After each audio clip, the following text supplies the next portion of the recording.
അപ്പൊ സുഹൃത്തുക്കളെ, എല്ലാവർക്കും നമ്മുടെ പുതിയൊരു എപ്പിസോഡിലേക്ക് സ്വാഗതം. മഹാരാഷ്ട്രയിലെ മഹാബലേശ്വർ എന്ന് പറഞ്ഞ സ്ഥലത്താണ് കേട്ടോ ഞാനിപ്പോ. അപ്പൊ ഇന്ന് നമ്മൾ മഹാബലേശ്വറിൽ നിന്ന് പൂനെ ഭാഗത്തേക്ക് പോവാണ് കേട്ടോ. മഹാബലേശ്വരത്തെ കാഴ്ചകളൊക്കെ നിങ്ങൾ കഴിഞ്ഞ വീഡിയോയിൽ കണ്ടിട്ടുണ്ടാവുമല്ലോ. ഇവിടെ ഏറ്റവും അധികം ടൂറിസ്റ്റുകൾ വരുന്ന ഓൾഡ് മഹാബലേശ്വർ എന്ന് പറയുന്ന ആ ഒരു ടൗൺ ഒക്കെ കാണാനായിട്ട് നമ്മൾ ഇന്നലെ പോയായിരുന്നു. ഓൾഡ് മഹാബലേശ്വറിൽ ഒരുപാട് ക്ഷേത്രങ്ങളുണ്ട്. വളരെ പഴക്കമുള്ള ക്ഷേത്രങ്ങളാണ്, നൂറ്റാണ്ടുകൾ പഴക്കമുള്ള ക്ഷേത്രങ്ങളാണ്. അപ്പൊ അതിന്റെ കാഴ്ചകളൊക്കെ നമ്മൾ കഴിഞ്ഞ വീഡിയോയിൽ ഉൾപ്പെടുത്തിയായിരുന്നു. അതുപോലെ തന്നെ ഇവിടെ ഒരുപാട് വ്യൂ പോയിന്റുകളുണ്ട്. നമ്മൾ ലോഡ്വിക് പോയിന്റ് എന്ന് പറഞ്ഞൊരു പോയിന്റ് പോയായിരുന്നു, ആർദർ സീറ്റ് പോയിന്റ് പോയായിരുന്നു. അങ്ങനെ കുറെ വ്യൂ പോയിന്റുകൾ നമ്മൾ കണ്ടു. അതുപോലെ തന്നെ മഹാബലേശ്വരത്തെ ഏറ്റവും മെയിൻ ആയിട്ടുള്ള ഒരു കാര്യം ഷോപ്പിംഗ് ആണ്. ഇവിടുത്തെ മഹാബലേശ്വരത്തെ മാർക്കറ്റ് അത് രാത്രി സമയത്ത് നല്ല രസമാണ് കാണാനായിട്ട്. ഒരുപാട് കടകളും നല്ല രസമാണ്. ഒരു വൈബും കാര്യങ്ങളൊക്കെ ഭയങ്കര ഡിഫറെന്റ് ആണ്. മഹാബലേശ്വറിനെ പറ്റിയിട്ട് കൂടുതൽ അറിയാൻ താല്പര്യമുള്ളവർക്ക് ഞാൻ മുമ്പിട്ട് 2 വീഡിയോസിൽ കണ്ടു നോക്കാവുന്നതാണ്. ഡിസ്ക്രിപ്ഷനിൽ ലിങ്ക് കൊടുത്തേക്കാം കേട്ടോ. Okay bye. പിന്നിപ്പോൾ നമ്മൾ നേരെ ഇവിടുന്ന് റൈഡ് സ്റ്റാർട്ട് ചെയ്യാണ്. നമ്മൾ നേരെ പോകാൻ പോകുന്നത് പൂനെ ഭാഗത്തേക്കാണ്. പൂനെ വരെ ഇന്ന് ഓടിച്ചു പോകാനായിട്ടുള്ള പ്ലാൻ ഇല്ല എനിക്ക്. നമ്മൾ ഇടയിൽ എവിടെയെങ്കിലും ഒരു പെട്രോൾ പമ്പിലോ അല്ലെങ്കിൽ റോഡ് സൈഡിൽ എവിടെയെങ്കിലും ടെന്റ് അടിക്കാമെന്നാണ് വിചാരിക്കുന്നത് കേട്ടോ. ശരിക്കും ഇവിടെയൊക്കെ മഴക്കാലത്താണ് വരുന്നതെങ്കിൽ കുറച്ചും കൂടി നല്ല പച്ചപ്പും കാര്യങ്ങളൊക്കെ ഉണ്ടാവും. പക്ഷെ ഇപ്പോഴും കുഴപ്പമൊന്നുമില്ല, ക്ലൈമറ്റ് ഒക്കെ ഓക്കെയാണ്. പക്ഷെ മഴക്കാലത്ത് വരണമെങ്കിൽ കുറച്ചും കൂടി നല്ല ഒരു കളർഫുൾ ആയിട്ട് നമുക്ക് സ്ഥലങ്ങളൊക്കെ കാണാൻ പറ്റും. ഈ ലെഫ്റ്റ് സൈഡിൽ കാണുന്ന ലേക്കിനെ വെണ്ണ ലേക്ക് എന്നാണ് കേട്ടോ പറയുന്നത്. ഇത് കറക്റ്റ് പ്രൊനൗൺസിയേഷൻ ആണോ എന്നറിയില്ല. ഗൂഗിൾ മാപ്പിൽ വെണ്ണ ലേക്ക് എന്നാണ് കൊടുത്തേക്കുന്നത്. ഇവിടെ ബോട്ടിങ് കാര്യങ്ങളൊക്കെ ചെയ്യാനുള്ള ഓപ്ഷൻ ഉണ്ട്. ഇവിടെ താല്പര്യമുള്ളവർക്ക് ഇവിടെ ബോട്ടിങ് കാര്യങ്ങളൊക്കെ പോകാം. നമ്മൾ മഹാബലേശ്വറിൽ നിന്ന് വരുന്ന സമയത്ത് ഒരു 20 കിലോമീറ്റർ പോയി കഴിയുമ്പോൾ പഞ്ച്ഗനി എന്ന് പറഞ്ഞൊരു സ്ഥലമുണ്ട്. ഈ മഹാബലേശ്വർ പോലെ തന്നെ അത്യാവശ്യം ടൂറിസ്റ്റുകൾ വന്ന് താമസിക്കുന്ന ഒരു സ്ഥലമാണ് ഈ പഞ്ച്ഗനി. അപ്പോൾ അവിടെ കുറേ റിസോർട്ടുകളും സംഭവങ്ങളൊക്കെ ഉണ്ട്. ഈവൻ ഹോസ്റ്റലിന്റെ പ്രോപ്പർട്ടി വരെ ഉണ്ട് പഞ്ച്ഗനി. അവിടെ ഒരു മെയിൻ ടൂറിസ്റ്റ് സ്പോട്ട് ഉള്ളത് ടേബിൾ ലാൻഡ് എന്ന് പറയുന്ന ഒരു പ്ലാറ്റോ ആണ് കേട്ടോ. ഒരു എത്രയും കിലോമീറ്റേഴ്സോളം പരന്ന് കിടക്കുന്ന ഒരു സ്ഥലമാണ്. അപ്പോൾ അവിടെ ഒരുപാട് ടൂറിസ്റ്റുകൾ വരാറുണ്ട് അവിടെ. പിന്നെ ഒരു കേവ് ഉണ്ട്. പിന്നെ രാജാപുരി കേവ്സ് എന്ന് പറഞ്ഞിട്ട് വേറൊരു കേവ് ഉണ്ട്. അപ്പോൾ ആ സ്ഥലങ്ങളൊക്കെയാണ് നമ്മൾ ഇന്നത്തെ വീഡിയോയിൽ പോകാൻ ഉദ്ദേശിക്കുന്നത്.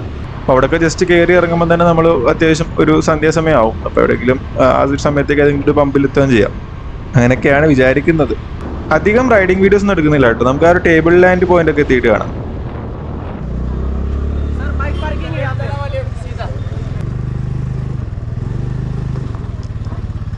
सर कसं तुम्ही फिरायला आलेत का कसं काय? मुझे नहीं मालूम. मराठी नहीं आता? नहीं. हिंदी? हिंदी थोड़ा थोड़ा. English? There was 9 and 4 points. You have to go with the horses. You cannot walk alone. No, I don't want horse. I don't want horse, bro. This then you can't visit, sir, because the table and you can't visit by walking. I can go up to wherever possible, right? Yes, you can try. But if you want to visit the point. No, I don't. I'm not planning to cover the entire anyway. I just spend 5 minutes here and I will leave. Okay. How much you will charge for the horse? 240 rupees, sir, for one horse. 240. Yes, 240 for it. There are different 4 packages. Okay. Like minimum package you will do. The package will start from 240 rupees. There are 9 points like underground 2 caves are there. Tiger cave is there. Pandav cave is there. Palan Khet village is there. Paragliding point is there. Sydney point is there. To cover the entire thing, entire thing. point, how much Entire, it will cost? Yeah. Full 2560, sir. Entire means full 2560 2560 rupees. ഞാൻ ആ ഒരു table ലാൻഡിൻ്റെ main entrance കേട്ടോ. ഇത്രയും സ്ഥലങ്ങളാണ് table ലാൻഡിലുള്ളത് കേട്ടോ. പാന്തവാച്ചേരി. അപ്പോൾ ഗോയ്സ്, ഇതാണ് table land എന്ന് പറയുന്ന ആ ഒരു പോയിന്റ് കേട്ടോ. ഏഷ്യയിലത്തെ തന്നെ ഏറ്റവും വലിയ 2ാമത്തെ പ്ലേറ്റും ആണ് ഈ ടേബിൾ ലാൻഡ് പ്ലേറ്റ് എന്ന് പറയുന്നത്. ഫസ്റ്റ് ടിബറ്റൻ പ്ലേറ്റും ആണ്, 2ാമത് ഇവിടെയാണ്. ഇപ്പൊ കിലോമീറ്ററുകളോളം ഇങ്ങനെ പരന്ന് കിടക്കുന്ന ഒരു സ്ഥലമാണിത്. ഈ ഒരു പ്ലേറ്റുവിൽ ഒരു 10-20 വ്യൂ പോയിന്റുകളുണ്ട്. അപ്പൊ ഈ പറഞ്ഞ എല്ലാ സ്ഥലങ്ങളിലും പോകാനായിട്ട് താല്പര്യം ഉണ്ടെങ്കിൽ നിങ്ങൾക്ക് ഈ പറഞ്ഞ പോലെ കുതിരക്കാരെ സമീപിക്കാവുന്നതാണ്. അവര് പല റേറ്റ് ആണ്. ഏറ്റവും കുറഞ്ഞ റേറ്റ് തൊട്ട് കൂടിയ റേറ്റ് വരെ ഉണ്ട്. പിന്നെ ബാർഗെയിൻ ചെയ്യുന്നതിന്റെ സ്കില്ല് പോലെ ഇരിക്കും മെയിനായിട്ട്. ഈ വ്യൂ പോയിന്റുകളൊക്കെ പോകാൻ പറ്റും. ഇവിടെ പഞ്ച്ഗനിയിൽ ഒരുപാട് സിനിമകൾ ഷൂട്ട് ചെയ്തിട്ടുണ്ട്, ബോളിവുഡ് സിനിമകളൊക്കെ. താരേ സമീൻ പർ മൂവി, അതേപോലെ രാജാ ഹിന്ദുസ്ഥാനി, ഹം തുമാരെ ഹേ സനം എന്ന് പറഞ്ഞ മൂവി. അപ്പൊ ഈ മൂവികളൊക്കെ ഇവിടെ ഷൂട്ട് ചെയ്തിട്ടുണ്ട്. നിങ്ങൾ വീഡിയോ കാണുന്നവർക്ക് എന്തെങ്കിലും ഒരു ഐഡിയ ഉണ്ടെങ്കിൽ താഴെ ഒന്ന് കമന്റ് ചെയ്തേക്കട്ടോ. താരേ സമീൻ പറിലത്തെ ഏത് സീനാണ് ഈ ഒരു ടേബിൾ ലാൻഡ് പോയിന്റിൽ വെച്ചിട്ട് ഷൂട്ട് ചെയ്തെന്നുള്ളത്. ഇത് പണ്ടത്തെ പുരാണമായിട്ടൊക്കെ കണക്റ്റഡ് ആയിട്ടുള്ള ഒരു സ്ഥലമാണ്. അതായത് പാണ്ഡവര് അവരിവിടെ ഒളിച്ച് താമസിച്ചിരുന്നു എന്നും അവർ യൂസ് ചെയ്തിരുന്ന കിച്ചൺ ഉണ്ടെന്നൊക്കെയാണ് പറയുന്നത്. പിന്നെ ഇതൊക്കെ വിശ്വാസങ്ങളാണ്. അപ്പൊ അങ്ങനത്തെ ആ ഒരു സൈഡ് കൂടി ഈ ഒരു സ്ഥലത്തിനുണ്ട്. ശരിക്കും പറഞ്ഞു കഴിഞ്ഞാൽ ഞാൻ ഇങ്ങോട്ടേക്ക് കയറിയപ്പോൾ തന്നെ എന്നെ കുതിരക്കാർ പിടിച്ചു. അവർ ഹോഴ്സ് റൈഡിങ്ങിൻ്റെ ടീംസാണ്. പക്ഷെ അവർ പറഞ്ഞ റേറ്റൊക്കെ ഭയങ്കര കൂടുതലായിട്ട് എനിക്ക് തോന്നിയത് കൊണ്ട് ഞാനത് നൈസായിട്ട് ഒഴിവാക്കി. കുരങ്ങന്മാർ ഇവന്മാർ ഭയങ്കര സീനാണ് ഇവന്മാർ. ഇവിടെ ഒരു കേവ് ഉണ്ട്. ഓക്കെ, ഇതാണ് മറ്റേ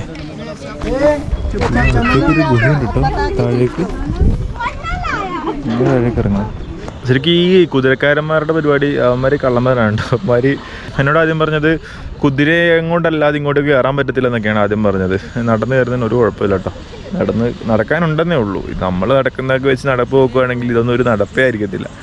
ഞാൻ എന്തായാലും ഫുള്ള് കവർ ചെയ്യുന്നൊന്നുമില്ല. ഞാൻ ജസ്റ്റ് ഇവിടുന്ന് ആ ഒരു വ്യൂവും കാര്യങ്ങളൊക്കെ എടുത്തിട്ട് ഇവിടുന്ന് പോവാണ്. നമ്മൾ താഴെ കണ്ട പയ്യന്മാരാണ് കേട്ടോ. Hi. Hi, What's your name? Ayan. And bro? Hi, my name is Sakib. Saqib. Okay, ഇവന്മാരെ നമ്മൾ താഴെ നേരത്തെ കണ്ട അവരുടെ ആ ഒരു ടീമിലുള്ളതാണ് കേട്ടോ. നമ്മളിപ്പോൾ കണ്ടത് പാണ്ഡവ കേവ്സ് എന്നാണ് പറയുന്നത്. ആ ഒരു കേവ്സ് ഇപ്പോൾ അതിൻ്റെ ഉള്ളിലുള്ള റെസ്റ്റോറൻ്റ് ഒക്കെ ഉണ്ട്. മറ്റേത് അപ്പുറത്താണ് ടൈഗർ കേവ്സ്. ഞാൻ കൊണ്ടേക്ക് പോകുന്നില്ല. എൻ്റെ വണ്ടി അത്ര സേഫ് ആയിട്ടുള്ളൊരു സ്ഥലത്തല്ല ഞാൻ വെച്ചേക്കുന്നത്. ഞാൻ ഹാൻഡിൽ ലോക്കും ആക്കിയിട്ടില്ല എന്ന് എനിക്ക് തോന്നുന്നു. അപ്പോൾ എനിക്ക് തോന്നുന്നു ഞാൻ തിരിച്ചു പോകുന്നതായിരിക്കും നല്ലത്. ശരിക്കും നിങ്ങൾ വരുന്ന സമയത്ത് നടക്കാൻ മടിയുണ്ടെങ്കിൽ നിങ്ങൾക്ക് കുതിര എടുത്തിട്ട് പോകാം. അല്ല എങ്കിൽ നടന്നു പോകാമെന്നൊക്കെ ഉള്ളൂ. ഇത്ര കുഴപ്പമൊന്നുമില്ല. എന്തായാലും നമുക്ക് ഇവിടുന്ന് അടുത്ത സ്പോട്ടിലേക്ക് മൂവ് ചെയ്യാം. അപ്പോൾ ഗൈസ് നമ്മൾ അവിടെ നിന്ന് ഇറങ്ങിയിട്ട് നേരെ നമ്മൾ രജ്പൂരി കേവ്സിൻ്റെ ആ ഒരു സ്ഥലത്ത് ഇപ്പോൾ ശ്രീ കാർത്തികസ്വാമി പ്രസന്ന ഇവിടെ ഒരു അമ്പലം ഉണ്ടെന്ന് തോന്നുന്നു ഉള്ളിൽ. ഇവിടെ പിള്ളേർ ക്രിക്കറ്റ് കളിക്കുന്നുണ്ട്. എൻ്റെ ബാഗൊക്കെ ഞാൻ അവിടെ ദൂരെ വെച്ചിട്ടുണ്ട് കേട്ടോ. ഇവിടെ നിന്നാണ് താഴേക്ക് ഇറങ്ങണം കേവ്സിൻ്റെ അങ്ങോട്ടേക്ക്. ഇവിടുന്ന് അത്യാവശ്യം ദൂരമുണ്ട്. ഹായ് പോലോ. Hi. ഇവന്മാർ ഇവിടെ വെച്ച് പരിചയപ്പെട്ടാണ് കേട്ടോ. നാം കേ Shri Raja Swaraj. നമ്മൾ ഓൾമോസ്റ്റ് സ്ഥലം എത്തി. കുറച്ചുള്ള ഇവിടെയാണ് ആ ഒരു കേവ്സ് വരുന്നത്. അപ്പോൾ സുഹൃത്തുക്കളെ, ഈ രാജ്പൂരി കേവ്സ് ഒക്കെ നിൽക്കുന്ന ഈ ഒരു സ്ഥലങ്ങളെല്ലാം മഹാരാഷ്ട്രയിലത്തെ സത്താര ജില്ലയുടെ ഭാഗമാണ് കേട്ടോ. അപ്പൊ ഈ ഒരു ഗുഹകൾക്ക് പിന്നിലും കഥകളുണ്ട്. അതായത് പാണ്ഡവര് വനവാസകാല സമയത്ത് അവർ ഒളിച്ചിരുന്ന് താമസിച്ചിരുന്നത് ഗുഹകളിലാണ് അവർ താമസിച്ചിരുന്നൊക്കെയാണ് പറയപ്പെടുന്നത്. ഈ ഗുഹയ്ക്കുള്ളിൽ തന്നെ കുറെ ചെറിയ ചെറിയ കുളങ്ങൾ പോലത്തെ സംഭവങ്ങളുണ്ട്, വെള്ളത്തിന്റെയൊക്കെ സംഭവങ്ങളുണ്ട്. അപ്പൊ ഈ വെള്ളം ഇത് ഭയങ്കര ഹോളി വാട്ടറാണ് കണക്കാക്കുന്നത് കേട്ടോ. എന്തായാലും നല്ലൊരു സ്പോട്ടാണ്. ഈ ഒരു ഭാഗത്ത് വരുന്നവർക്ക് തീർച്ചയായിട്ടും ഒരു തവണയൊക്കെ ഒന്ന് കാണാവുന്ന ഒരു സ്ഥലമാണിത്. ഈ ഒരു ഗുഹകൾക്കുള്ളിൽ ക്ഷേത്രങ്ങളൊക്കെ ഉണ്ട് കേട്ടോ. ചെറിയ ചെറിയ പ്രതിഷ്ഠയും കാര്യങ്ങളൊക്കെ ഉണ്ട്. ലോർഡ് കാർത്തികയുടെ ഒരു വിഗ്രഹവും കാര്യങ്ങളൊക്കെ ഇതിനകത്ത് ഉണ്ടായിരുന്നു. വേറെയും കുറെ ഉണ്ട് കേട്ടോ അവിടെ. ദത്തുകുണ്ട്. ദത്തുകുണ്ട് കേ ഒരു വലിയ കേവാണ് കേട്ടോ ഇവിടെ. ഇതാണ് കാർത്തിക സ്വാമി. ഇവിടുന്ന് ഇങ്ങനെ നടന്നു കഴിഞ്ഞാൽ നേരെ ഫ്രണ്ടിലെത്തും. ഇങ്ങനെ പോകാം. ഇവിടെ ശ്രീ ദത്താലയ.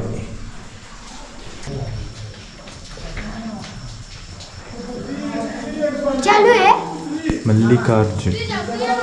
എന്തായാലും നമുക്കിനിയിപ്പോൾ ഇവിടുന്ന് പോവാം. നമുക്കിനിയിപ്പം ഓൺ ദ വേയിൽ എങ്ങും കയറാനായിട്ട് ഉദ്ദേശിക്കുന്നില്ല. ഓൾറെഡി ഇപ്പോൾ തന്നെ ഇരുട്ടായി തുടങ്ങും. അപ്പം ഒന്നെങ്കിൽ വായിൽ പോയിട്ട് നമുക്ക് എവിടെയെങ്കിലും വായിൽ പോയിട്ട് എന്ന് പറഞ്ഞു കഴിഞ്ഞാൽ വായ് എന്ന് പറഞ്ഞൊരു സ്ഥലമുണ്ട്. അവിടെ എവിടെയെങ്കിലും പോയിട്ട് ക്യാമ്പ് ചെയ്യാൻ പറ്റുമോ നോക്കാം. അല്ലെങ്കിൽ നമ്മൾ നേരെ പോകുന്നത് സുരൂർ ഭാഗത്തേക്കായിരിക്കും. സുരൂർ അല്ലെങ്കിൽ അത് കഴിഞ്ഞിട്ട് എവിടം വരെ പോകാൻ പറ്റും അവിടം വരെ. പെട്രോൾ പമ്പുകളിൽ പോയിട്ട് അവരുടെ കാല് പിടിച്ച് അവരുടെ അനുവാദത്തോടെ അവിടെ ടെൻഡടിക്കാൻ പറ്റുമോ എന്നുള്ളതാണ് നമ്മൾ നോക്കുന്നത്. ചിലപ്പം 10 പെട്രോൾ പമ്പ് ചോദിക്കുമ്പോഴായിരിക്കും ഒരാൾ സമ്മതിക്കുന്നത്. എല്ലാവരും ഒന്നും ക്യാമ്പ് ചെയ്യാനായിട്ട് സമ്മതിക്കില്ല. ചിലരൊക്കെ കുറെ കഥകൾ മൊത്തം ചോദിക്കും, എവിടുന്നാണ് എല്ലാം ചോദിച്ച് എല്ലാം എന്നെ കൊണ്ട് പറയിപ്പിച്ചിട്ട് പറയും ഇവിടെ ക്യാമ്പ് ചെയ്യാൻ പറ്റില്ല, ഞങ്ങൾ സമ്മതിക്കില്ല എന്ന് പറയും. നമ്മളുടെ സമയം വെറുതെ പോകും ചില സ്ഥലങ്ങളിലൊക്കെ ചെല്ലുമ്പോഴത്തേക്ക്. പിന്നെ ട്രാവൽ ചെയ്യുന്ന സമയത്ത് ഇതെല്ലാം അതിന്റെ ഭാഗമാണ്. ക്യാമ്പിംഗ് ആണെങ്കിലും നമ്മൾ ചോദിക്കുമ്പോൾ തന്നെ ഒന്നും ആരും സമ്മതിച്ചെടുത്തൊന്നുമില്ല. ചില സ്ഥലങ്ങളിലൊക്കെ നമ്മൾ ക്യാമ്പ് ചെയ്യാൻ പോകുമ്പോൾ അവർ ഭയങ്കര സപ്പോർട്ടീവ് ആയിരിക്കും. പക്ഷെ എല്ലാവരും അങ്ങനെ ആവില്ല. കാരണം ഈ ക്യാമ്പ് ചെയ്യുന്ന ആളെ എങ്ങനെയാണെന്ന് അവർക്ക് അറിയില്ലല്ലോ. അപ്പൊ അവർക്ക് അവർ റിസ്ക് എടുക്കാൻ വയ്യാത്തത് കൊണ്ട് അവർ സമ്മതിക്കാത്തതാണ്. അവരുടെ കുറ്റം പറയാനൊന്നും പറ്റില്ല നമുക്ക്. എന്തായാലും എവിടെയാണോ എനിക്കൊരു പമ്പ് എന്നെ അലോ ചെയ്യുന്നത് അവിടെ നമ്മൾ ക്യാമ്പ് ചെയ്യാമെന്നാണ് വിചാരിക്കുന്നത്. എന്തായാലും റൂം എടുക്കാൻ ഉദ്ദേശിക്കുന്നില്ല. റൂം എടുക്കാനുള്ള ബഡ്ജറ്റ് ഇല്ല. നമ്മൾ ഓൾറെഡി ടൈറ്റ് ബഡ്ജറ്റിലാണ് ഈ ഒരു ട്രിപ്പ് ഓടുന്നത് തന്നെ. പിന്നെ നമുക്കിനി ഒരുപാട് ദൂരം പോകാനുണ്ട്. അപ്പൊ അതുകൊണ്ട് തന്നെ മാക്സിമം ബഡ്ജറ്റ് സേവ് ചെയ്യാൻ പറ്റുന്ന സ്ഥലങ്ങളിലൊക്കെ സേവ് ചെയ്യാന്നുള്ളതാണ്. എവിടെയെങ്കിലും ഒരു പമ്പിൽ നമുക്കിനി ഒരു അഭയം കിട്ടിയിട്ട് ബാക്കി കഥകളൊക്കെ പറയാട്ടോ. അപ്പോൾ ഗോയ്സ്, ഞാൻ വായ് എന്ന് പറഞ്ഞ ആ ഒരു സ്ഥലം എത്തുന്നതിന് ഒരു 2 കിലോമീറ്റർ അപ്പുറത്തെ ചായ കുടിക്കാൻ വേണ്ടിയിട്ട് സൈഡാക്കിയാണോ. ചായയൊക്കെ വാങ്ങിച്ചു. ഒരു ഒനിയൻ പക്കോട പറഞ്ഞിട്ടുണ്ട്. അപ്പോൾ അതും കഴിച്ചിട്ട് നമ്മൾ ഇവിടുന്ന് ഒരു 2 കിലോമീറ്റർ പോയി കഴിഞ്ഞാൽ സിറ്റി എത്തും. അവിടെ ഏതെങ്കിലും ഒരു പെട്രോൾ പമ്പിൽ ടെൻ്റ് അടിക്കാൻ പറ്റുമെന്ന് ചോദിച്ചു നോക്കാം നമുക്ക്. അടിക്കാൻ പറ്റുകയാണെങ്കിൽ ഞാൻ വായിൽ ഏതെങ്കിലും ഒരു പമ്പിൽ ടെൻ്റ് അടിക്കും. മൊത്തം ഇവിടെ ഇരിപ്പുണ്ട്. ഇവിടെയാണ് കയറിയത് കേട്ടോ. ഞാനെൻ്റെ പക്കോടൊക്കെയായിട്ട് വെയിറ്റ് ചെയ്യാണ്. ചായ ഒരു ഗ്ലാസ് കുടിച്ച് തീർന്നു, നമുക്കൊരു ഗ്ലാസ് കൂടി പറയാം. ഇത് നമ്മുടെ ഒനിയൻ പക്കോട വന്നിട്ടുണ്ട്. അപ്പോൾ ഗുയ്സ്, ഞാൻ എൻ്റെ വായ് എന്ന് പറഞ്ഞ ഒരു സ്ഥലം എത്തിയിട്ടോ. ഞാൻ ഇവിടെ 2-3 പമ്പുകൾ കയറിയിട്ട് സ്റ്റേ എടുത്തോട്ടെന്ന് ചോദിച്ചു, പക്ഷേ പെണ്ണടിച്ചോട്ടെന്ന് ചോദിച്ചിട്ട് അവർ സമ്മതിച്ചില്ല. അപ്പോൾ വായിൽ നിൽക്കുകയാണ്. ഇവിടുന്ന് പൂനെക്ക് 85 കിലോമീറ്റർ ഉണ്ട്. പൂനെക്ക് പോകണമെന്നുള്ളൊരു സംശയത്തിൽ നിൽക്കുകയാണ്. പൂനെക്ക് പോവുകയാണെങ്കിൽ ഇവിടുന്ന് 2 മണിക്കൂറുണ്ട്. ഞാനൊരു 8 മണി 8:30 ആകുമ്പോഴത്തേക്ക് പൂനെ എത്തും. അല്ലെങ്കിൽ അങ്ങോട്ട് ആ റൂട്ട് പിടിച്ചിട്ട് പോകുന്നവരെവിടെയെങ്കിലും ക്യാമ്പ് ചെയ്യാൻ പറ്റുമോ നോക്കണം.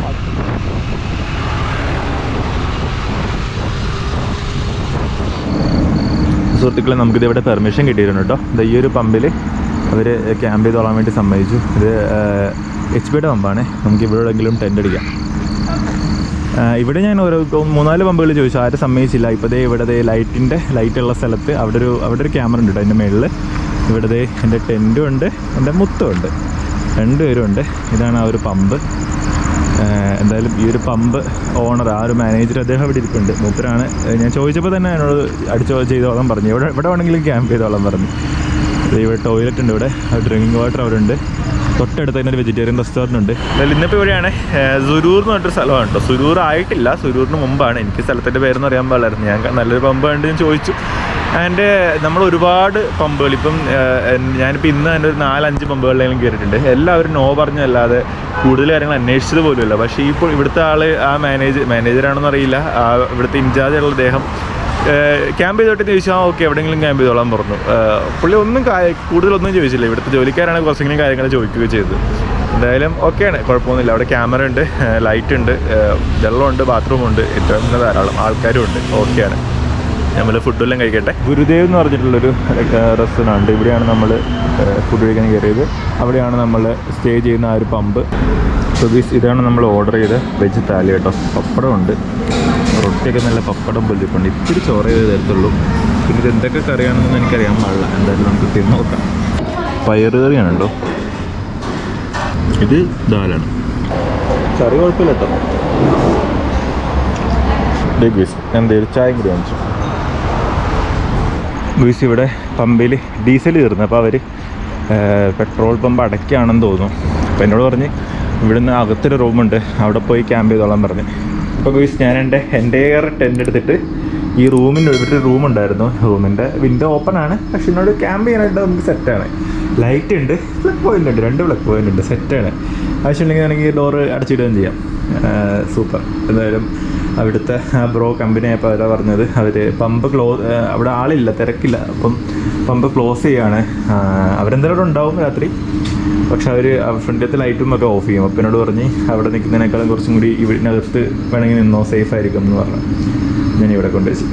അപ്പോൾ ഗുയ്സ്, ഞാൻ എന്തായാലും കിടന്ന് ഉറങ്ങാൻ പോവാണേ. ഇനിയിപ്പോൾ നമുക്ക് നാളെ നേരെ പൂനെക്ക് പോകണം. അപ്പോൾ ഞാൻ പോയി കിടന്ന് ഉറങ്ങട്ടെ. ഉറങ്ങി എണീച്ച് നാളെ രാവിലെയാണ് കേട്ടോ. അപ്പോൾ ഗുയ്സ്, ഞാൻ രാവിലെ എണീച്ചിട്ടോ.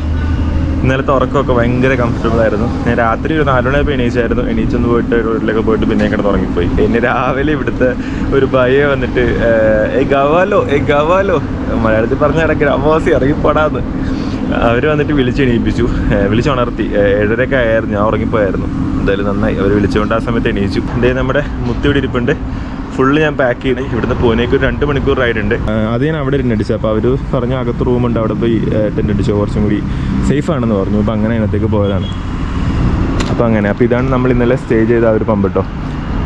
എന്തായാലും താങ്ക് യു സോ മച്ച്. ഇത് HP-യുടെ പമ്പാണ്. അപ്പോൾ താങ്ക് യു സോ മച്ച്. എന്തായാലും ഇവിടുത്തെ 2 ജോലിക്കാരുണ്ട്.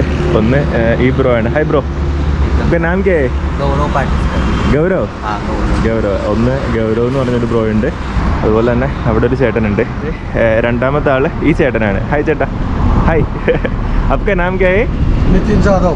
നിതിൻ. അപ്പം ഇവർ 2 പേരായിരുന്നു ഇന്നലെ നമ്മളിവിടെ ഉണ്ടായിരുന്നത്. എന്തായാലും thank you so much for the stay and bye. അപ്പോൾ ഓക്കെ, നമ്മളിവിടുന്ന് ഇറങ്ങുകയാണേ. നമുക്ക് പൂനെക്ക് പോകാനുള്ളത് അങ്ങോട്ടേക്കാണ്. എന്തായാലും ഇവിടുന്ന് പോയേക്കാം. ഒരു ഓൾ ഇന്ത്യ റൈഡിൽ പോയ ഒരു ബ്രോനെ കണ്ടു. യാദവ് കലി പാൻപോയി. നിൽക്കുന്ന സ്ഥലം നോക്കിയാൽ ഗുയ്സ്, കറക്റ്റ് റോഡിൻ്റെ അടുക്ക് ഖതക് വസ്ല ഡാം. സ്വന്തമായിട്ട് ഗൂഗിൾ പേ സ്കാനറൊക്കെ ഉള്ള ഒട്ടകമാണ്.